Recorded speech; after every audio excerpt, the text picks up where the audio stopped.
Alors, moi, j'ai dit, on va faire deux choses à la fois. On va développer chez nous l'amour de l'Eucharistie, puis on va développer aussi la dévotion au chapelet. Alors, on va avoir l'adoration perpétuelle, puis on va avoir le rosaire perpétuel. Alors, pour cela, il fallait deux groupes, des adoratrices puis des missionnaires. Les adoratrices s'occuperaient de l'Eucharistie, puis les missionnaires véhiculeraient le message de l'Eucharistie par la dévotion à la Vierge à travers le monde. Alors, déjà, là, c'était là. Ensuite, on a eu les Oblates missionnaires de Marie Immaculée. La première institut a été fondée en 1943, le 15 août, puis la deuxième, c'est en 1952, le 2 juillet, une fête de la Très Sainte Vierge. C'était Notre-Dame de la Visitation dans le temps. Alors là, les 500 premières oblates qui sont entrées, ça a été un vrai vent de Pentecôte que la création des oblates, parce qu'il nous en rentrait, pendant 5 ans, il nous en est entré 100 par année. 100 par année qui restaient. Alors, ils pouvaient en rentrer. Ça rentrait presque une à tous les 3 jours. Les gens trouvaient que ça n'avait pas de bon sens, les autorités étaient inquiets, mais tous étaient consacrés à la Sainte Vierge. Puis chacune d'elles, lorsqu'elle faisait ses vœux, prenait un nom de la Sainte Vierge. Alors, on a pris les 50 premiers noms pour se faire une litanie qui était propre à l'Institut. Au lieu de dire, par exemple, Notre-Dame de Lourdes, priez pour nous, nous autres, on disait Notre-Dame de Lourdes, je vous aime.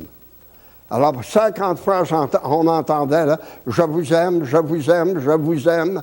C'est quand on répétait les noms des 50 premières oblates. Puis voici pourquoi je disais ça, là. Moi, je disais, la Sainte Vierge, c'est le chef-d'œuvre de Dieu. Le bon Dieu, là, en faisant face au fini, parce que lui, il est l'infini, est arrivé, je dirais, presque aux limites de sa puissance, en créant la Sainte Vierge, qui est la merveille du monde, puis qui est la merveille qui ne sera jamais dépassée. Alors, je me dis, là, qu'elle est remplie de charisme de Dieu, puis tous les vertus de Dieu, elle les a. Alors, multiplions les noms qui vont nous donner une facette de ces charismes-là, puis qui vont nous faire connaître davantage la Sainte Vierge. Ça sera donc plus facile de l'aimer véritablement. Alors ça, c'est un peu ma dévotion à la Très Sainte Vierge. Puis, je n'ai jamais dit de prière en public ou prière individuellement sans ajouter après, là, cœur sacré de Jésus, j'ai confiance en vous. Cœur immaculé de Marie, je vous aime. Bon Saint Joseph, je vous aime. Ça, ça a été toute ma vie, puis ça l'est encore. Ça l'est encore. Alors ça, c'est un peu ma dévotion à la Très Sainte Vierge. Bon, on est tous des choisis de Dieu, hein? Puis le Seigneur nous a dit dans son Évangile que c'est pas vous qui m'avez choisi, c'est moi qui vous ai choisi. Et je vous ai choisi, et dorénavant, je ne vous appellerai plus mes serviteurs, je vais vous appeler mes amis. La différence, c'est que les serviteurs, ils servent pour plaire, pour rendre service à son maître, puis pour lui plaire aussi. Et puis, tandis que l'ami, il a le droit aux confidences. Il a le droit à des secrets. Il a le droit à un cheminement particulier. Et puis, là, il s'agit que l'ami soit attentif, cultive une forme de silence pour entendre l'esprit qui est agissant dans l'intérieur de son âme, pour établir une relation très forte avec lui d'abord, et qui se manifeste par la dévotion à la Vierge. Hein. C'est pour moi, vous savez, là, parce que nous avons été choisis par Dieu, Dieu a créé le monde comme un immense jardin, et puis il a donné ce jardin-là aux premiers parents.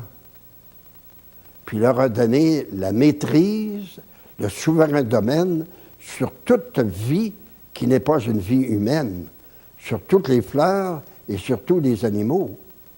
Alors là, nous sommes des rois et des maîtres, nous. Il nous a donné tout cela. Puis parmi toutes ces ces personnes-là, il a créé, parmi toute sa création, il a créé des humains.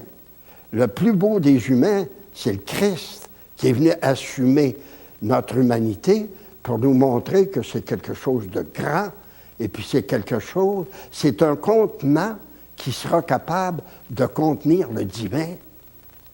On l'a dans le Christ, qui est l'union hypostatique, l'union mystérieuse de deux natures, nature humaine puis nature divine. Puis quand on décrit le Christ, là, on décrit la nature divine, puis on décrit la nature humaine aussi. Que le Christ a une intelligence humaine, que le Christ a une volonté humaine, que le Christ a un cœur humain, que le Christ est véritablement un humain, mais animé par Dieu. Alors nous autres, plus on s'approche du Christ, plus on s'approche de sa capacité de faire plaisir à son Père. Parce qu'il est venu pour deux choses. Sauver ce qui était perdu, c'est sa mission. Puis faire plaisir à son Père, ça c'est sa relation de son humanité avec la divinité. Puis l'autre, sauver ce qui est perdu, eh bien nous autres, c'est de secourir ceux qui sont dans le besoin. On a les deux commandements, là. Le premier commandement, bien, fais plaisir au bon Dieu. Le deuxième commandement, veux-tu lui faire plaisir? Occupe-toi du prochain. Savez-vous, moi, je ne calcule pas ça si je fais du bien ou si je ne fais pas de bien. Je ne calcule pas ça. Non. Puis le mal, puis le bien, évidemment, ça existe. Mais c'est inné en soi, ça fait partie de la conscience, ça. Puis c'est un mécanisme qui agit, je dirais presque tout seul, quand notre relation à Dieu est entretenue. Puis je dis que ma relation à Dieu, c'est comme un beau visage. Si je veux qu'il attire les autres un peu, là, je dois au moins le laver tous les jours. C'est normal. Alors, ma relation à Dieu. Puis de savoir si je fais du bien, il y a tellement des paroles des Écritures, par exemple, qu'as-tu que tu ne l'as pas reçu? Si tu l'as reçu, pourquoi t'en glorifies-tu? Ça dit, ben calme-toi. Hein? Alors, ce que tu fais, là, je te le donne. Et puis, je te donne même la manière de le faire. Je te donne même le succès, ou de temps en temps aussi, peut-être, là, un insuccès, mais ça rentre dans le chemin, ça, pour te former, pour fortifier notre relation mutuelle. Puis je te confie mon fils, parce que c'est lui qui est le chemin pour le ciel. Puis je te conduis, je te confie à ma mère, parce que ma mère est intéressée à ton salut, tu fais partie de la famille. Alors c'est un peu ça, ma vie. Puis c'est pour ça que je suis heureux d'être chez les Oblats. Puis les Oblats, eh bien, beaucoup de gens nous reconnaissent comme ceci. Ah, c'est vous autres, les apôtres de la Sainte Vierge. Ça, c'est un clin d'œil du bon Dieu. Ça veut dire que l'Oblat, là, qui est en relation avec les autres, et puis qui reçoit ce beau compliment, là, ça veut dire qu'il manifeste la Vierge assez pour qu'on puisse dire « Ah, ben lui, il appartient à la Vierge. Il est consacré à la Vierge. » C'est un peu ça, absolument. C'est la résurrection, mais c'est pour ça aussi que le Christ est venu nous montrer qu'aller au ciel, c'est possible. Mais aller au ciel, c'est impossible tout seul. On n'y va pas par force de poignet. On a besoin d'aide. Puis on a besoin d'un aide qui nous soutienne, puis un aide qui soit capable de nous diriger vers le ciel. L'humanité du Christ, ça ne peut pas être mieux. Puis ensuite de ça, on a besoin aussi de l'amour sensible. Puis le modèle de l'amour sensible, c'est la mère qui aime ses enfants. Alors la Vierge, qui est notre maman, on peut être sûr de son amour et de son affection. Et la Vierge ne regarde jamais une personne, quelle qu'elle soit couverte de péché, cette personne-là, qu'elle soit condamnée dans l'esprit de tous les gens, que tout le monde porte ce jugement qu'il n'y a rien de bon en elle. La Vierge ne peut pas faire autrement que de le regarder avec un sourire, parce qu'elle découvre dans cette personne-là toutes les capacités, les potentialités de son salut qui a déposé le Père à la création en vertu des mérites de son Fils Jésus-Christ. Puis elle, son regard est toujours un regard d'espoir. C'est pour ça qu'on dit « Celui qui prie la Sainte Vierge ne sera pas damné ». Puis on voit dans l'exemple, par exemple, du curé d'Ars, il y a un monsieur qui ne pratiquait pas, puis il y avait une femme qui était très pieuse. Et puis, Un jour, on ne sait pas si c'est pour se moquer de son épouse ou si c'est par affection pour l'épouse, il a cassé dans le jardin des fleurs. Puis il a fait un bouquet à son épouse, puis il dit « Amène ça à ta Vierge à l'église. Amène-la à ta Vierge à l'église. » Eh bien, cet homme-là est mort, s'est suicidé, s'est jeté en bas d'un pont. Alors la mère, l'épouse était inconsolable, puis elle était au sanctuaire de Ars, puis elle pleurait, puis le curé vient, puis qui lui dit « Vous pleurez parce que votre mari s'est suicidé. Je puis vous dire que la Vierge l'a sauvé en raison du bouquet qu'elle avait préparé. » Alors voyez-vous, la Vierge, là, la Vierge, c'est notre espérance. C'est pour ça que les vieux prédicateurs, quand j'étais jeune, là, disaient aux pécheurs, parce qu'il n'y avait pas, ils leur disaient, vous ne voulez pas vous convertir, vous voulez rester dans vos péchés, mais ne faites pas votre retraite pour rien. Promettez au moins à la Vierge de lui dire un bonsoir avant de se coucher. Vous étiez capable de lui dire un « Je vous salue Marie », eh bien, votre salut ne serait pas une perdition, en perdition.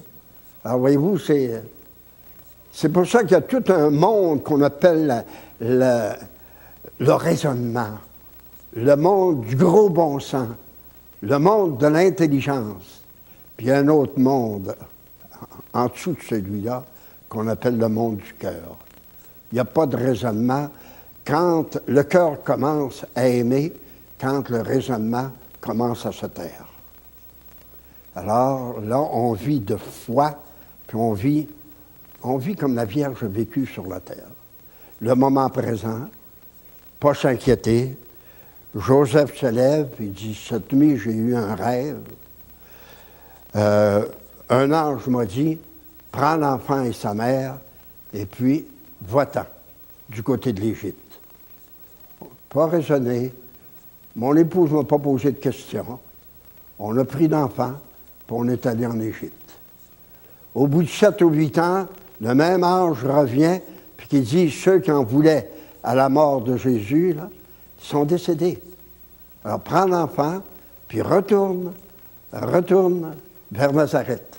Mais avant d'arriver à Jérusalem, probablement qu'ils seraient allés s'établir dans le bout de Jérusalem.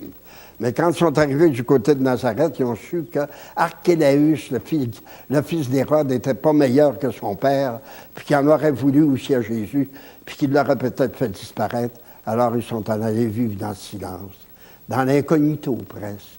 Des gens comme tout le monde, à Nazareth. Puis la Vierge ne s'est jamais posé de questions. Elle vivait le moment présent. Puis nous autres, c'est ça, là. Ça a l'air innocent, mais il faut être innocent comme ça pour pouvoir bénéficier des grâces et des richesses de la foi. Parce que la foi commence vraiment à devenir audacieuse quand on cesse de raisonner puis de savoir, d'exiger des réponses pour nos nombreux pourquoi. Nous sommes faits pour vivre dans le mystère. Nous sommes faits même pour tellement vivre dans le mystère qu'on devient nous-mêmes des mystérieux, des mystères pour les autres. Puis le bon Dieu veut que ce soit comme ça. Et le mystère, c'est un manque de lumière.